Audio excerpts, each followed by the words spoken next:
All right, so the question about optimism, this session we are focusing on the concept of optimism or being hopeful in life. And okay, so the first question is optimism learnable? Do you think that optimism is something that you can learn, or actually it is an innate ability? It is with you from the beginning of your genesis, or actually when you are born to this world? I believe that optimism as a whole is something that, like, one part of you, when you have been born. That means that it is innate, intrinsic. I think the only reason why anyone would say that they have to learn optimism is because they have lost optimism. That means that they have been through a lot of problems and struggles and concussions in life, and so that's the only reason why they should learn optimism. But other than that, optimism always exists in us. That's my idea. Mm-hmm. So you mean that it's an innate ability or predisposition, and some people are born more optimistic than others? Yes, it is innate. Mm-hmm. But there are many people, to be honest. For example, some scholars and experts in the field of optimism, such as Dr. Seligman, Martin Seligman from from University of Pennsylvania, and they believe that optimism is something that is learnable. It's a skill, and even if you're not optimistic and you're so critical, actually by nature, you can acquire that technique or talent or skill, and that's why it is learnable. But anyway, this you seem to have an opposite idea. Yeah, I mean, I guess it's some kind of like generally speaking, but if you want to get more specific, then I guess sometimes there are some certain techniques that enable us to be a bit more optimistic than we are normally is. Mm-hmm. Okay, so uh, is it necessary? Question number 2. Do you think that sometimes, do you think that optimism all the time, actually, it's a good attribute, or sometimes you need to be less optimistic and more pessimistic? Yeah, I do believe that it is not always good to be optimistic because most people, when they are too optimistic, they can be a bit, how say it, ignorant, um, and because of this ignorance, they tend to, not learn from their mistake, and so they can even stumble even more in their life. Um, I Mm. think it is essential that sometimes you are required to be pessimistic, because only in this bad moods, in such a feelings, that you actually learn valuable lessons. Being optimistic can make you feel very happy and very good in life, but while it is good, it is not always the case. Because only, like, how to say it, the most like heartbreaking lessons comes from being pessimistic, I believe. Mm-hmm. And what about the position of realism? Uh, do you think that realism is better than optimism? Because actually there are 3 stages, starting from the worst to the best. Uh, let's say pessimism, realism, and optimism. So, do you think that sometimes it's better to be realistic than optimistic? I think it actually depends, because being realistic, you must be only be realistic in a certain way. For example, you must be realistic at your life and at the way you work and how you deal with problems. Optimism allows you to, endure much more pains and problems in life, but being realistic allows you to kind of see through problems, and you can do it a lot more efficiently than being optimistic. Yeah. Mm-hmm. And Yeah, and because of course in the end you must be realistic at a certain point, because if you're being too realistic without optimism, you will soon become pessimistic, which is quite bad. And what's your idea about being naive or duped, easily fooled and deceived? Because actually, if you happen to be really optimistic without any particular reason, actually, you tend to be optimistic all the time. Don't you think that you automatically become naive over time?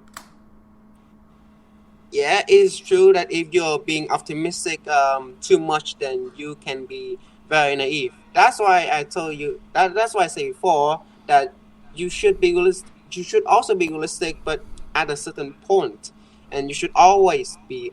You should also be optimistic, also at a certain point. I mean, there is a point which we call it good, and there's a limit why we call it good and bad. I think being optimistic. Yeah, I think that's my point. Yes, go on. Yeah. Being naive like that is a result of being optimistic. I think it is too much, and is something that we all should avoid. I see a lot of people these days. They try to forget problems by being optimistic in lives, and they live like on the internet, and they use social medias, and they just kind of pretends to be very happy, optimistic, but of course, when time goes on, this optimism kind of wears off, and so they have to deal with the real life they're currently living in, and so it'd be harsh for them to actually, not having that optimism they used to have. So yeah, being optimistic too much is not good. Okay, so there are some particular characteristics in reference to optimistic and pessimistic people. In reference to question number 4, compare and contrast optimistic and pessimistic people. In the face of problems, optimistic and pessimistic people show or exhibit different qualities or attributes.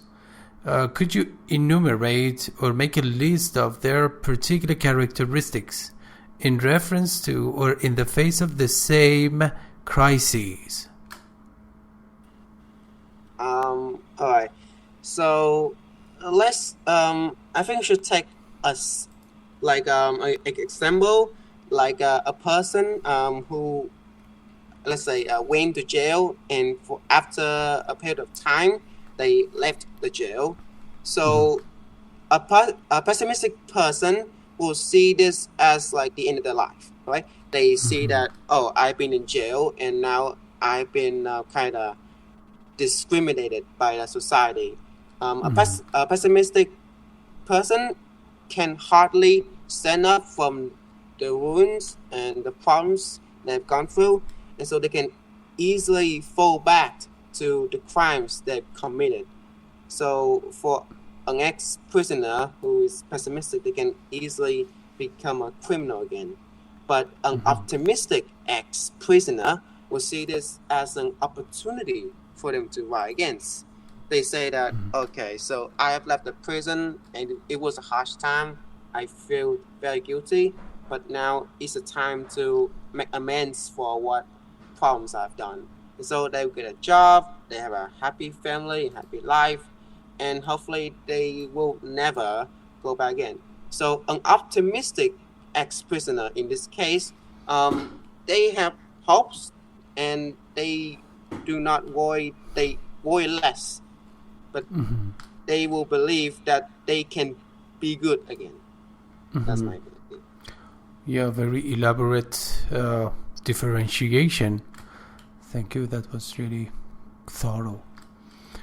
And question number 5, when you look at a half full, half empty glass of water, which part grabs your attention more? You know, this is symbolic or characteristic or typical of the concept of optimism and pessimism. Of course, it is self-explanatory, and you already elaborated on that. However, you would like to just give us further information about that this cliched symbol of optimism versus pessimism. Can you elaborate it a bit more?